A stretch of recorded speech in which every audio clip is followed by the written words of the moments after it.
Jimmy Bivins was born on December 6, 1919, in the small town of Dry Branch, Georgia. Jimmy Bivins entered a world that was tough and unforgiving. Like many African-American families of the time, his family moved north during the Great Migration, settling in Cleveland, Ohio, a city that would shape his life and career. Growing up in Cleveland, young Jimmy found himself drawn to boxing, a sport that offered a way out of hardship for many young men like him. Bivins wasn't the tallest or most physically imposing fighter. Standing at just 5 feet 9 inches, he often faced opponents who towered over him. But what he lacked in height, he made up for with fierce willpower, razor-sharp technique, and an iron will. His journey in professional boxing began on January 15, 1940, with a first-round knockout victory. It was clear from the start that Bivins had something special.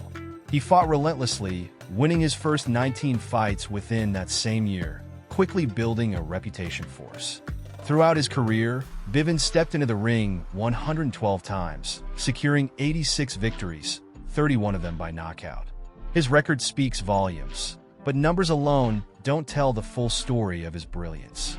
Bivins was a master tactician, known for his ability to outthink and outmaneuver his opponents. He had a skill for making even the toughest fighters look ordinary. One of the most remarkable chapters of his career unfolded during World War II. With official world titles on hold due to the war, Bivins carved out his legacy by claiming the duration light heavyweight and heavyweight titles. These were not official world championships, but in every sense that mattered, Bivins was a champion. He fought and defeated some of the biggest names in boxing history, legends like Archie Moore, Ezzard Charles, and Gus Lesnovich.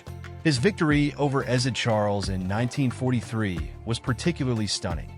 Bivins knocked Charles down 7 times in a display of dominance that left the boxing world in awe. Despite his impressive record and the caliber of fighters he defeated, Jimmy Bivins never got the chance to fight for an official world title. This was a bitter pill to swallow, not just for Bivins, but for boxing fans who knew he deserved more. The politics of boxing, combined with racial barriers and wartime disruptions, denied him the recognition he had earned in the ring. After retiring from boxing in 1955, Bivins didn't recline in the glory that many retired athletes enjoy. Instead, he led a humble life, working as a bakery truck driver and later dedicating his time to coaching young boxers in Cleveland. But life outside the ring wasn't easy. He went through 2 divorces and faced personal struggles that tested his resilience in ways the boxing ring never could. Perhaps the most heartbreaking chapter of his life came in 1998, when authorities found him living in squalid conditions in the attic of his daughter's home. The once great fighter weighed just 110 pounds, a shadow of the man who had once stood tall against boxing's best. His son-in-law later pleaded guilty to neglect, a tragic reminder of how even heroes can be forgotten. But Jimmy Bivins was nothing if not a fighter. He recovered from this dark period, regaining his health and dignity. In 1999, the boxing world finally gave him the recognition he deserved, inducting him into the International Boxing Hall of Fame.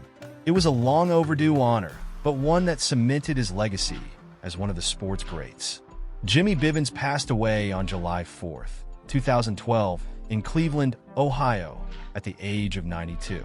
His life was a testimony to his perseverance, resilience, and quiet strength. He never wore a world title belt, but in the hearts of those who knew his story, he was a true champion, a man who fought not just in the ring, but in life with unmatched courage and determination.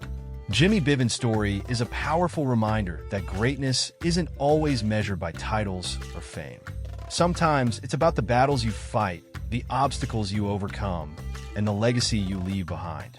And in that regard, Jimmy Bivins was a champion in every sense of the word.